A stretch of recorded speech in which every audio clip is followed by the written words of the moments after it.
The Mayo Experience. Mayo Experience. Mayo Experience. Mayo Experience. Experience. Welcome to the Pat Mayo Experience. Today we're talking round 2. Players Championship DraftKings Showdown, maybe some head-to-head matchups, the stats that you're going to need to target moving forward, plus recap a little bit of round 1 and talk a little bit about maybe the future of this show and what's going to go on, because frankly, we don't know how long golf is going to continue to be played even without crowds, as they keep saying words like the situation is very fluid, despite the fact that the PGA Tour has already said no more fans for the rest of the Players Championship or any of the next 3 tournaments, which are the Valspar Championship, the Match Play, and the Valero Texas Open. They'll reassess after that, leaving the door open for people to form galleries at the Masters if things have gone better by then. It also leaves them out to say, hey, we might cancel the next 3 tournaments like every other major sport has been doing. But before we jump into that, I want to let everyone know to smash the like button, leave your DraftKings handle in the comments section, and I'm still going to be doing this show every day, so why don't you leave some show ideas? I was thinking like rewatch, maybe we'll talk about a show, talk about movies. I don't know what we're going to do completely. I do have some contingency plans, maybe it's just more cussed corners. We'll figure that out, because as it stands right now, everything is basically canceled except for the PGA and MMA. And if you want to go check out the UFC show, if you're looking to get in on some action over the weekend, it does appear like UFC Brasilia is still going to go forward, so Cody and Paul have the entire breakdown up on the podcast feed, and I'll throw the link into the description for the video in both this podcast and video form if you want to check that out. I'm doing challenge recaps. There's a new season of the challenge coming out soon. We always do that, but that's not going anywhere. I've already done a cast review. We have more shows coming out. There's a free fantasy league you can go join. I'll throw all of this stuff into the description and show notes of this video and podcast, along with all of the cuss corners. You can go back and binge. There's 25 of them if you got time to kill. You can go laugh at cuss. It kills like part of my day every day, so you can do it for you as well. If you want to get into a draw for 100 DraftKings dollars, subscribe to the Pat Mayo Experience audio podcast. Leave a 5-star review and something you enjoy about the show, and you'll be in on that. And as it stands right now, since it does appear like golf is going to be played, Cut Sweats Live with myself, Jeff Feinberg, and friends will be streaming live on the DraftKings YouTube channel, the Pat Mayo Experience Facebook page, that's facebook.com/thepme, or on Twitter via Periscope @thepme. You can watch it up there. It's going to start at 3:45 p.m. Eastern Time. If you got nothing to do, you're sitting at home, no one to talk about golf with, and you just want to hang, come hang with us. It's always a good time on the Cut Sweat Show. I guarantee either Jeff or myself will have a meltdown over something, so that's always just high comedy. So come check that out. That's what's going on. But what I did want to throw out is we've already seen the tournament get canceled. MLB is canceled, at least postponed the first 2 weeks of the regular season. All spring training is done. No NHL, no NBA, no XFL. Everything is kind of gone at this moment. Like I mentioned, it's UFC and PGA as it stands as I speak right now. That can always change. It does appear, like I said, that the UFC is going to continue to move forward because they're going to do their card in Brazil with no fans in the stands. They've already moved their next 2 cards to their owned facility in Vegas. They moved it from Portland and Columbus and going to Las Vegas, a place where they can monitor, keep people in and out. They're already making preparations for that right now. So that does appear like the 2 sports that are going to be going on moving forward. And if you want to get in, like I said, if you want to get into it, we provide shows for both of them. If you want to catch up on everything that's going on, that's really what the deal is right now. It's a really bizarre time. That's why I wanted to do one of these shows and kick it off. You can hit the time code if you don't give a shit about this stuff and just go straight to the players. But I'll try to keep it quick. As it pertains to the coronavirus, I don't especially know what's going on. I'm in Canada. Most of the viewers I know are in the United States. There seems to be far more panic in the United States right now with more cases going on than it is up here. But, it's not like we're case free or anything like that. I guess the only thing that I can kind of put out, at least from my personal life, like I'm trying to make sure that nothing really changes for me, but I am taking more precautions than I thought I would. I have a 13-month-old son at home. My wife is 7 months pregnant. I don't want to be bringing anything into the house, so being as precautionary as possible right now is a really prudent move for me. I couldn't even go to the gym today. I was gonna go to the gym. I was like, I had my gym gear with me, and I was like, you know what? probably not the best idea right now. So as long as you're trying to do any steps to stay safe, and that's going to range from a myriad different ways for different people. Some people are freaked out to the point of, I don't want to leave my room, I don't want to leave my house, and if that works for you, don't leave. If you're able to stay inside, stay inside. If you want to go on living your normal day-to-day life, go out in public, do whatever, go do that too. It's just, if you feel any sort of symptoms, just make sure you're washing your hands the entire time, for one thing. But any sort of symptoms, just either go get checked. I don't really know how that works in the United States. That seems to be part of the problem that's going on, at least from what I can tell. And like I said, I'm no expert on this stuff, but again, just try to be as safe as possible. And hopefully, if everyone takes their time, washes their hands, stays at home, whatever it is, maybe we can get through this. But a lot of people are saying right now that, maybe give it 2 or 3 weeks and we'll be back. I would prepare for stuff not coming back for a while, to be perfectly honest with you. The health crises and what people are calling a pandemic from the World Health Organization, it leads you to believe that it's probably more towards the longer end of the spectrum than anything coming back anytime soon. So, like I said, be safe. Do all that stuff, and we'll try to talk about as much golf, as much TV, as much UFC, as much as anything that we can cover. We're going to try to sink our teeth into, because we know that people are sitting at home, and whether they're panicked, they're not, they're bored, they need something to do. You need something to watch, something to listen to, and we're going to try to continue to provide as much entertainment as possible to help you get through this for as long as we can do it. So, let's talk about the players. One thing you might want to do is go check out the DraftKings page right now. Showdown contests. Without other sports, if you're an NBA person, an NHL person, a college basketball person, an XFL person, you're looking to play on DraftKings or get into live betting, golf right now is the only thing that's going to be happening on Friday, as far as I can tell. And we're going to give away a 20% promotion at fantasynational.com. So fantasynational.com/PME will get you 20% off. You want to dip your toes into the water of either live betting. We have a live leaderboard up there right now. I'll walk through that in a little bit, just to describe how you can utilize that to your advantage, either for betting, showdowns, head-to-heads, a lineup generator. The entire round 2 showdown slate is loaded in right now. If you want to go make some lineups and try to get your hands on some of these gigantic prize pools that are being offered. But to kick it off with, it was an odd day for the Players Championship.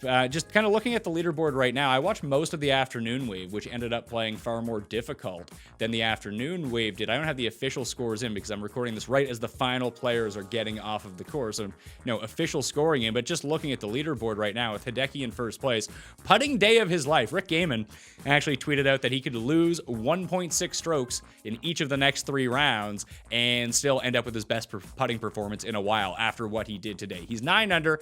He leads by 2 over Christian Bezinet, Harris English, who got us a chop of that first round leader. So it's a nice way to kick off the week. The first round leader, if you have access to the top 5s, end up, boom, you get that each way and you're in the cash right now.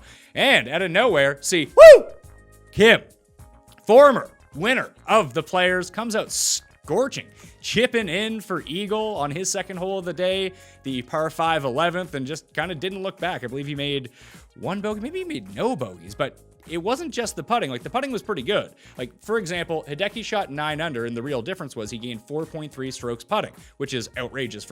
It's outrageous to begin with for one round. For Hideki, that is just mind-boggling. That's probably not going to repeat. Siwoo gained 2 on the greens, but he did gain 2.7 through approach, 2 around the greens. His 2.7 strokes gained on approach was 3rd best of any player in the field. To look at it right now on strokes gained approach, the leaderboard, and again, you can find this on the live leaderboard at fantasynational.com. Cameron Champ, 4.5 strokes on approach. Apparently not super cursed, because he was one of Tim's picks, but he did put it in the drink twice, made 2 double bogeys, so he only sits at -4 in 7th place. The Herminator, Jim Herman, 3.1 strokes on approach, and then Siwoo, McDowell come in 3rd and 4th place, and that is the most important stat of the week that I'm really targeting as it pertains to in-play betting, anything like that. It's hard to, if you're Cameron Champ gaining 4.5 strokes, we talk about like if you gain 4 or 3 and you're a bad putter, that's probably going to regress back the other way at some point. Cameron Champ gaining 4.5 strokes on approach is also probably going to regress. That's something that he doesn't normally do, but he lost over his stroke off the tee, and that's normally a spot where he gains. So if you can middle that a little bit, then he's actually looking quite good around the green game was pretty neutral. So Cameron Champ is someone to keep an eye on here moving forward. So overall leaderboard, like I said, -9 right now, Hideki. At 7, Siwoo, Seabez, and Harris English. My guy, Patrick Cantlay, sits in 5th right now, and a really good day for him when you look at his numbers. He was great off the tee, one of the best in the field, 2 strokes on approach. He was pretty neutral around the greens, and he gained 0.6 strokes putting, and he was 5 under. He parred 2 of the par 5s on his second 9 in today. So I like the position that Patrick Cantlay is in right now. I'm just hoping that it doesn't switch tomorrow where the morning played much easier than the afternoon did on Thursday. I'm hoping on Friday it doesn't go back to it. Looking at the updated weather right now, we're seeing a little bit of action later on in the day. So basically 5 o'clock Eastern on as it stands right now. It's going to tick up probably 10, 12 miles per hour, while the rest of the day remains rather flat around like 5 or 6. It's the wind. It can always change, but this is something to just pay attention to. And if you're playing Showdown, birdie streaks are going to be really important. And I would expect round 2 to play a little bit more difficult after we saw so many players go out and really destroy the course in the morning. I bet you the pin placements are a little bit tougher in round 2. And you're probably not going to see a 63 out there again, or even some of those -7s. Like that's kind of shocking to see, come up to the players and see that this is what's going on. When Webb made all those putts 2 years ago, yeah, that's going to happen. But to see it repeat again, it's probably going to be a bit tougher. So if you are playing Showdown, birdie streaks are going to be huge. And there's not really a ton of differentiation you can do. You can say, hey, maybe I think that the morning wave, all the guys that played in the afternoon today, are going to end up having a much easier go than the afternoon wave tomorrow. So maybe you just load up with 6 guys from the morning. And we'll get to a few of the plays that are looking to rebound on Friday after a disastrous day, especially on the greens on Thursday. But you probably want to take guys that are starting on hole 1 rather than hole 10 because they do the split tee. So if you start on hole 10, 10, 11, 12, we saw a bunch of guys birdie those to begin. It's really 10 that becomes the key there. Hole number 11 is pretty easy. It's a par 5, and number 12 is that drivable par 4, which, Adam Scott put to 16 feet. Of course, he missed the putt for eagle, but still tapped it in for birdie. It's one of the easiest. It's the easiest par 4 on the PGA Tour. So guys should be making at least birdie on that hole. But if you play it through and you start on 10, if you don't birdie 10, that's probably the end of your streak, because when you get to 18, 18 is incredibly tough. So the wraparound becomes that much tougher. If you bogey 18 or you par 18 because it's so difficult, then you have to start your run again from hole 1. If you start on hole 1, the one caveat to it is where hole number 8 is exceptionally difficult. Sorry, you played as the most difficult hole today. Along with 18, hole 9 is a par 5, which plays on one of the 4 easiest holes on the courses. So if you're trying to really mine birdie streaks, the guys that start on the front will have a chance to go 9, 10, 11, with 9 and 11 being par 5s. If you can sneak one on number 10, it's a spot for a pretty easy birdie. So I would just say that maybe you put it into the water on 12 and you don't make up birdie. It just gives you an extra shot to get those birdie streaks. And something like that in a single day Showdown tournament is pretty key. So actually looking at the Showdown plays and the stats from the players today, guys that we should be targeting. Like at the high end, Rory goes birdie, birdie, birdie to end his round. It looks like he's a bit on fire. Xander Schauffele is also someone who just gained in the massive ball striking department, couldn't really putt. Those are the guys that you want to do. So when you're sorting on fantasynational.com, the best way to try to project forward, and this isn't a fail-safe, it doesn't automatically work, but the best way to find regression is who putted the best today and who putted the worst today. And does that match up with their ball striking at all? Like, I would say that Hideki is due for regression, and I do believe that he's due for regression on the greens, but his off the tee and his approach were also top notch. You don't just shoot 9 under by being great on the greens. You need to be good across the board. So even if Hideki regresses back to his normal 0, let's say he even loses a stroke on the greens. Well, by the stats that he put up today, if everything remained the same, and he went from 4.3 strokes putting to -1 strokes putting today, but he still gained a stroke and a half off the tee and 2 through approach and 0.3 around the green, he'd still be 4 or 5 under for the day. So the way that he's striking the ball right now means that he really is a front runner. And even looking at the odds, Hideki's odds to win this tournament right now are plus 350. I wouldn't be betting Hideki at plus 350. There's enough guys still around him, but that shows you that it's Hideki at plus 350, Rahm at 11 to 1, Cantlay at 12 to 1, Rory 16, Harris English 18, C, woo, at 20-1. I wish I had thrown. I bet the guy every week. Don't bet him at 400-1 at a tournament he's already won before. What's wrong with me? Leishman 22, Seabez 25, Morikawa 25, Webb 25, then Adam Scott at 33. Like right now, Hideki is a significant favorite going in just based on the way that he's playing. Like I said, he can putt neutral the rest of the way, continue this ball striking. He's going to be a really hard guy to catch unless you start going. You're someone who is ball striking just as well and then start going crazy on the greens. And again, that's just going to be super hard to predict. So I wouldn't expect a ton of regression from Hideki. I'm actually curious to see what people do in showdown contests. Normally, what we see is that the leader just gets piled on, but he's $9,300. He's a good price. So he might come in with like 35-40% ownership. Two of the ways that I like to play showdown, besides just looking at bad putters who were good in ball striking and hope for regression in the morning, especially if they're morning wave guys starting on hole 1. That's how I'm going to really try to structure this down. But who were the chalk going into the tournament, and did they have a bad day, and why did they have a bad day? One thing that you'll notice is if you liked a guy 24 hours ago and he had a bad round, but the bad round was because he lost a bunch of strokes putting, you should probably go back to that guy, even though no one else is going to do it. There's a reason that you liked him in the first place. Everyone has bad rounds. Don't put that behind them. And look, you're playing for first place here. You don't want to be just absorbing all of the chalk that goes on, and that's just a good way to find a low ownership, high quality type of player. So when we actually reverse it and look at some of the players who really performed poorly on the green state, but the ball striking was fine, my guy, Tony Finau. Tony shoots a +3, no birdies on the card. He lost almost 5 strokes putting today. He was positive off the tee, he was positive on approach, a bit in the minus around the green, then minus 4.6 strokes putting. Like, that is pathetic. And you'd have to hope, and like, I bet Finau coming into the week, not looking like a good bet right now, but I just need him to rally tomorrow for showdown contest, because the cut, as it stands at the moment, if the cut was to happen today, top 65 and ties, it would be -1. There's a lot of guys at -1. So if it plays a bit easier tomorrow, that could sneak up to -3. I'd probably project the favorite right now at -2. But if it plays difficult and their wind pops up or they hide the pins in tough places, it could stick at -1 or go the other way, because there's a lot of bad players who are above the cut line and a lot of really good players who are below the cut line. And as we saw, guys can go low here. There's -5s, -6s, -7s out there on the course. And players like Fowler and Finau, like, they have the ability to go low in some of these rounds. So I'm not saying it's likely that they rebound, but someone like Finau, his numbers indicate that he could actually do that. The one who's actually almost even as worse on the green, but ball striking better than Tony Finau, also at +3, is Jordan Spieth. Now, I don't know if he gained a stroke off the tee, which is, again, mind-blowing for Jordan Spieth. He gained half a stroke on approach and lost 4.4 strokes putting.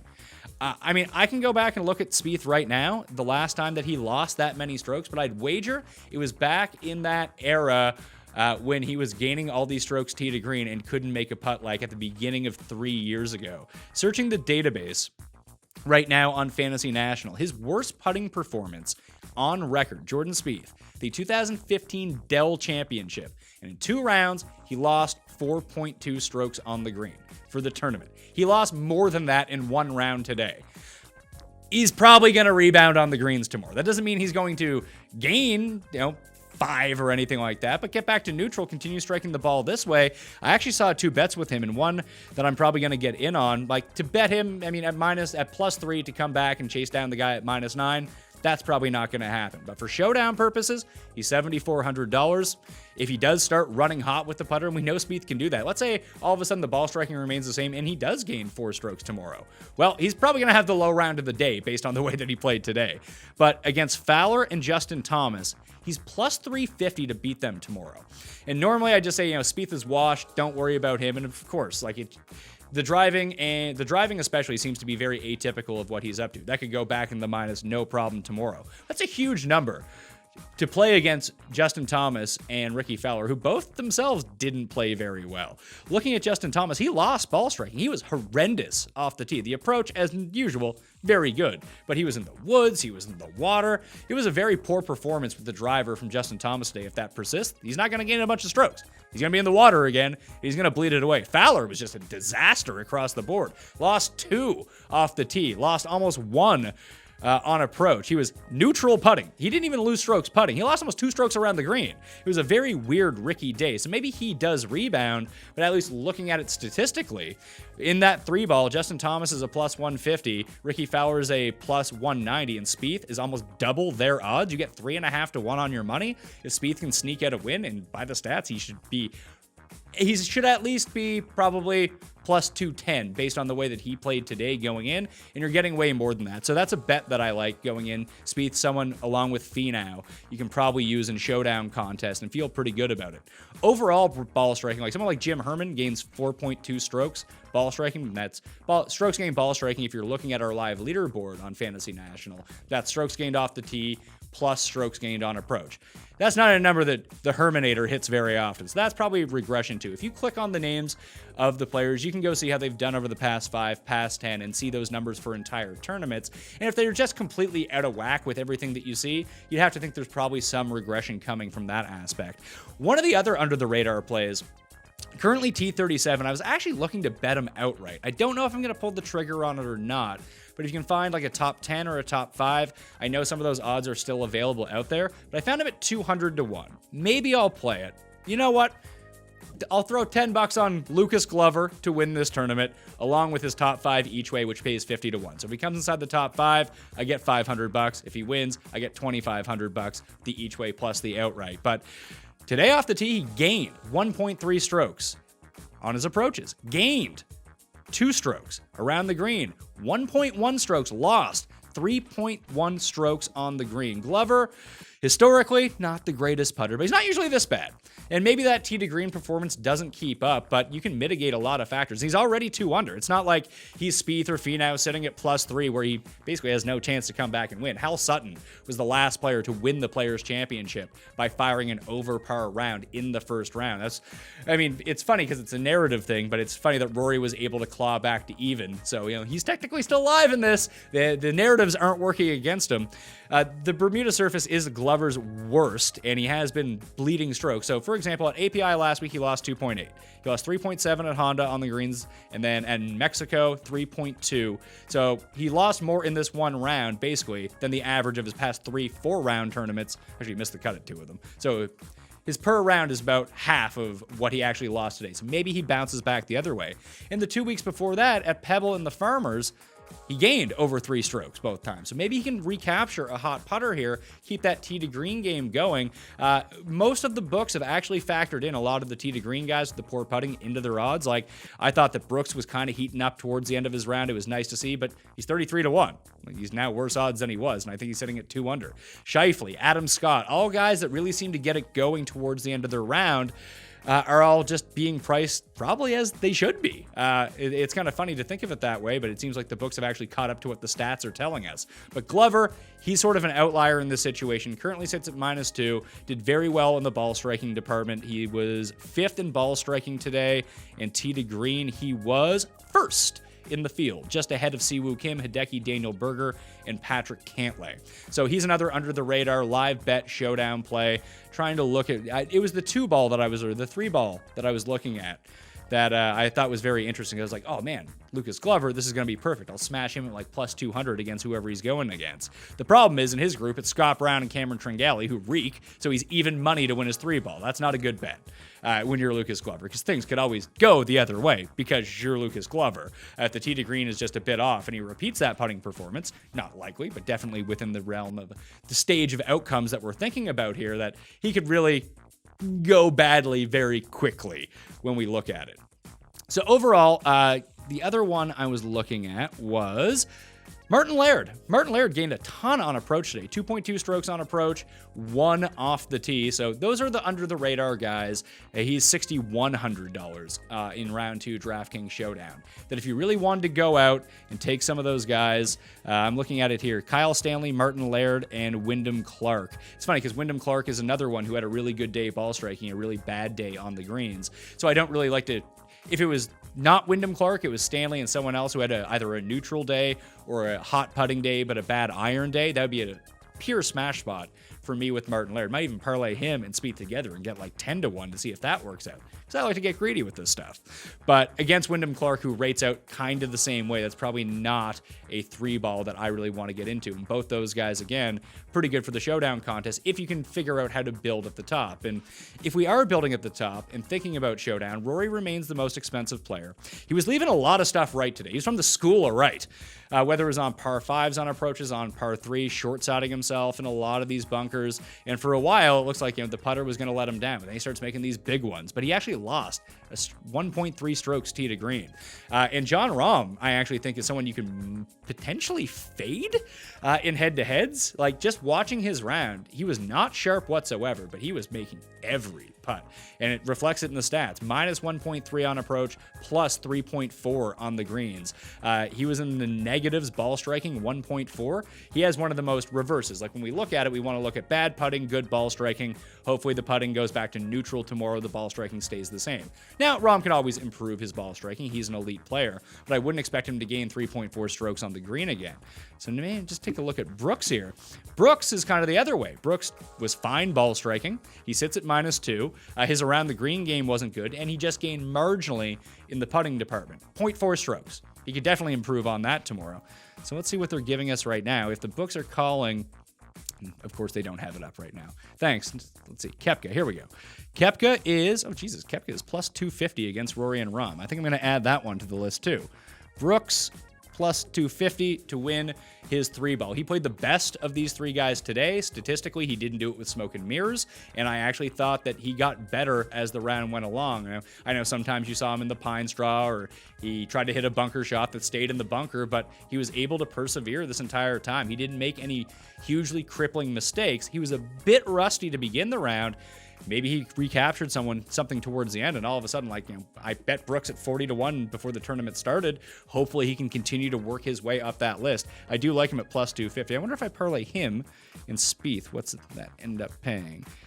That pays 15-1 if Brooks and Spieth both win their groups tomorrow. So I might play those individually and parlay them together for 15-1. It's a shot that I like to take. But Brooks would be one of the higher price guys that I would actually be targeting in Showdown. He is $8,500 tomorrow. He's not even like the highest of the high. I'd probably roll with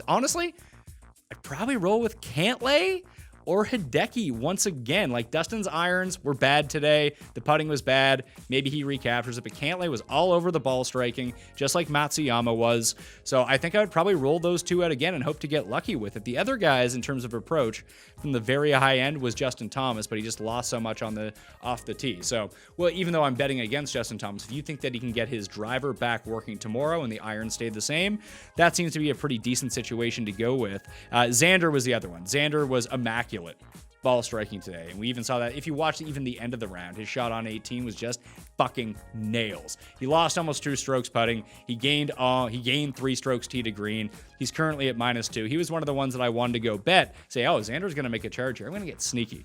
I'm going to play some Xander. He's 28-1. He's exactly what he was yesterday. I was hoping to grab like a 50 or a 60, but no one was being fooled on that.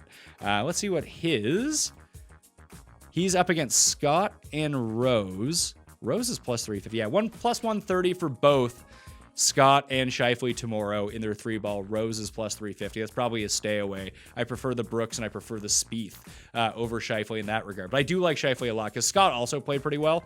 And he's another one who basically did nothing on the front 9 and really got it going on his back 9, which is probably, outside of the first 3 holes, the harder 9, unless you can really get your ball striking dialed in. Adam Scott lost around the greens. He lost on approach, but gained almost 2 strokes off the tee today. So those are just some of the plays. Those would be the players. If I was playing like 3, 4, or 5 lineups, I'd build the core around those guys at the top and talk about the players and mix those in from the lower end. The Lairds, the Wyndham Clarks, the Spieths. I can't believe I'm saying that, but the Spieths of the world. The Finaus of the world. Trying to find some other guys here for you that might end up being really good.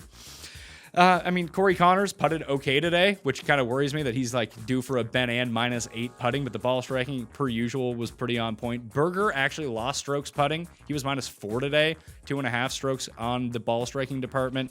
Billy Horschel, someone who struck the ball incredibly well off the tee and through his irons, lost almost a full stroke on the greens.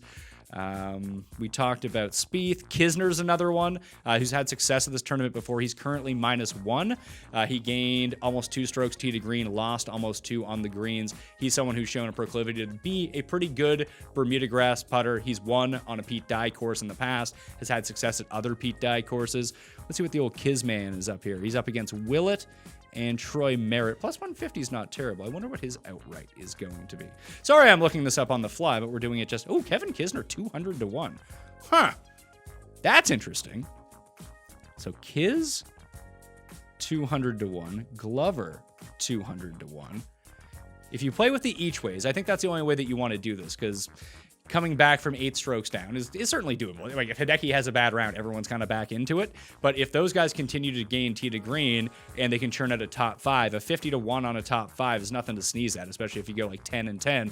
I mean, you've allocated $40 in and you have the potential to get, if one of them comes inside the top 5, you have 500 coming back to you, and God forbid they win, then you're absolutely dancing on this.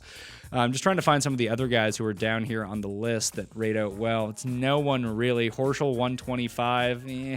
It's all right, but nothing crazy. So I guess those would be the two. If I was to jump in play, I think I will jump in on Lucas Glover and Kevin Kisner. We'll have more bets and live betting going on during the Cut Sweat live show, 3:45 p.m. Eastern time, on the DraftKings YouTube channel tomorrow, and the Facebook page, facebook.com/thepme, and on Periscope. Recommend everyone come hang. Like, we're going to try to have more guests on. Now, at least, it sucks because everyone was able to watch all the shots they wanted live on the NBC Gold app in America. The rest of us around the world got our normal shitty coverage. The coverage was pretty good from NBC on the actual telecast. I really thought Mike Tirico did a fine job today trying to articulate, as I tried to articulate at the beginning, about the coronavirus and how the shutdown affects everyone. I did a very poor job of it. Mike Tirico, being the pro that he is, I thought really handled it with a lot of delicate care, and just, he's a very stoic guy, and when he says things, you really listen to it, and I thought that he did a very fine job today. So we'll see how it goes. And listen, if they cancel the golf after tomorrow because there's pressure from all of the other leagues, they're like, oh, we're the only league left, that's a bad look, we're going to shut this down. I'm not going to be super stunned. I hope that doesn't happen, especially with no spectators. It's not a contact sport. These guys, frankly, don't even stand all that close to each other. I can understand the reasons why the PGA would want to try to give this a go. But all it really takes, like CT Pan withdrew today. He said he was traveling around. He didn't want anything to do with this. He doesn't want to get sick, anything like that. And, if it's Patton Kazire or Taylor Gooch or Russell Knox or Brendan Todd, and they're like, you know what, I feel unsafe, I'm not going to play, the tour is not really going to care. If Brooks or Rory or Spieth or Phil comes out and says, you know what, I don't want to play, this is bothering me, then that's a different situation. Then the tour is going to react. Other players are going to see this, but all these players are independent contractors on the PGA Tour. There is, I think it's $2.7 million to the winner. They're probably going to try to at least finish this one out so they can get their paydays and then go figure out what they want to do. We might see a lot of withdrawals from the field. Like, that's the one problem with taking a fee now and taking anyone who gets out of the cut mix, especially the afternoon guys. And this is just pure theory, and this is what I was thinking about. That if we do see some withdrawals, we saw Louis go earlier today, but like, who's someone who sucked? Like Ricky. Ricky sucked today. Ricky is +4. He plays in the afternoon. If the cut line moves to like -3, so he needs to shoot 7 under, or 8 under, whatever it might be, 7 under to get back to the cut line. And he's not doing it after 2 holes. He's 1 over after 2 holes. If you're him and you don't want to get sick, you might just say, fuck it. I'm playing for 0 money anyway. I'm getting out of here. And you might see a late rash of withdrawals from people that are out of it. So I'd probably caution against some of those afternoon guys that are at high scores right now, that even if the stats look good on them, they might just pack it in early and say, you know what, this isn't worth it. I'm not making the cut. I'm just going to go home. And then you end up getting stuck with a 0. So I guess best case scenario for showdown lineups, now that I've talked this out loud and talked it through, are guys in the morning starting on hole 1 that putted poorly or just ball striked really well today, and hopefully you can pile those guys up. So that would be my main approach for it. We'll have more commentary. I'm sure Jeff will have to weigh in on a lot of that stuff, and some of the guests that we bring on, I'm sure that they're going to have a lot of insight right now. But again, I do want to reiterate, everyone out there, be safe. Don't let anyone pressure you into going out or staying in. Just do what you want. Just try to be safe. If you feel any sort of sick, get yourself tested, all right? I talked about fantasynational.com. You can get 20% off if you go to fantasynational.com. patreon.com/PME. There is a contingency plan in place for all members who have signed up should the PGA get canceled. Moose has worked really hard on that. He's reassured me it's not going to be a problem. So you can feel safe, at least if you're going to get a membership. I just suggest getting a weekly right now. If you're a new member, figure it out. You want to get in on the action this weekend because you're going to have weekend golf coming up if all things go well. Round 3 showdown, round 4 showdown. You have the outright betting market that you can hit. If you're sitting at home, honestly, if it's going to cost you $8 for a weekly membership, it's pretty good entertainment cause to, you can go and play some DraftKings Live, follow along with the golf live. If you're someone who likes to live wager, you can look at that live leaderboard and really get a sense to match with your eyes. And now that you can go see all the shots, hey, why not go for it, all right? If you want to get into a draw for 20 DK bucks, smash the like for the episode, leave your DraftKings handle in the comment section, and tell me what sort of show you would see. Non-sports related shows we definitely know that we can do on the Pat Mayo Experience if golf goes away or MMA goes away, and we still want to do our shows every single day for you out there to help kill the time and entertain you. So let me know that, and if you want to get into the draw for 100 DraftKings dollars, subscribe to the Pat Mayo Experience audio podcast, leave a 5-star review, DraftKings handle, and something you like about this show, and you'll be in that draw. Winners will be announced on this Monday's show. Will it be golf for the Valspar Championship and a player's recap? I certainly hope so, but if it's not, we'll have something else in its place to come out, and I'll announce the winners on that show. Everyone, enjoy yourself. Go check out that UFC show that's in the description, the challenge show, some cuss corners, and we'll have plenty more coming for you. We're not going anywhere at the Pat Mayo Experience, all right? I'll see you next time. Pat Mayo Experience! Experience!